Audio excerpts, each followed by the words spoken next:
এসেছি আজকে বলো তো, আজকে এসেছি বাড়ির কর্তারকে নিয়ে। কিসের জন্য জানো?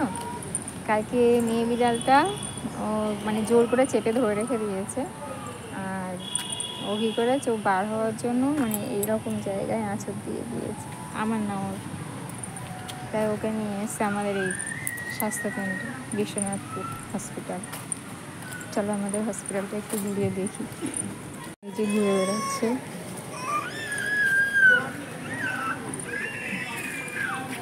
লাইন দিয়েছে, ডাক্তার দেখানো হয়ে গেছে, এন্ট্রি করছে। একটা ডেট দিয়ে দিয়েছে, যেহেতু 4 দিন আসতে হবে।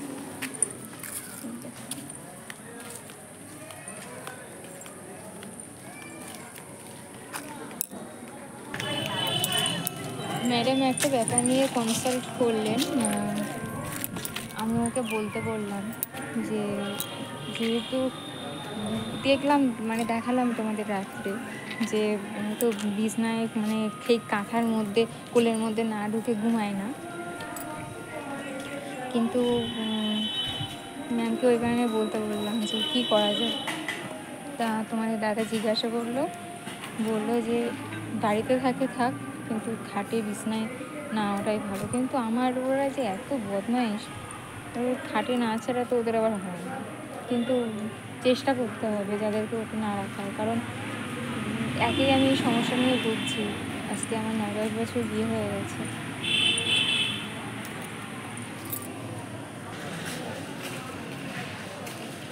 ভিতরে পেশায় মারতে গেছে।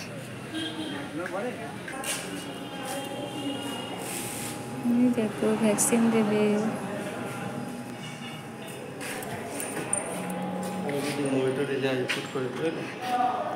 একটা মজার জিনিস হলো, এই হসপিটালে আমি হয়েছি।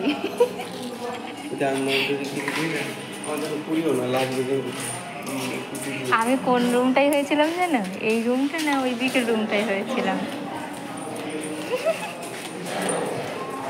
এই যে এই রুমটা মনে আছে।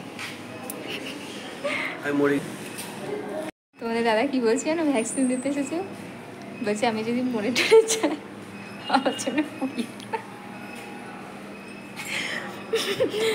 বিড়ালের ভ্যাকসিন দিতে এসেছে তো এত ভয়। আমার এই জায়গাটায় আসলে একটা অদ্ভুত অনুভূতি হয়। আমার মা যখন আসে তখনই দেখে এই হসপিটালে আমি জন্মেছিলাম।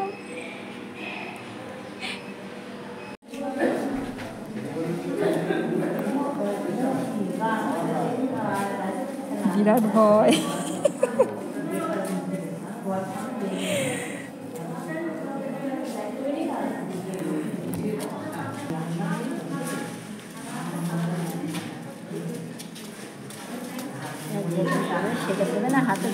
হাতেই দেয়।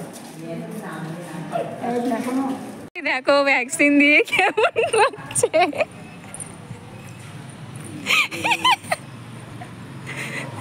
দেখো অবস্থা, দেখো ভ্যাকসিন দিয়ে কেমন করছে। দেখো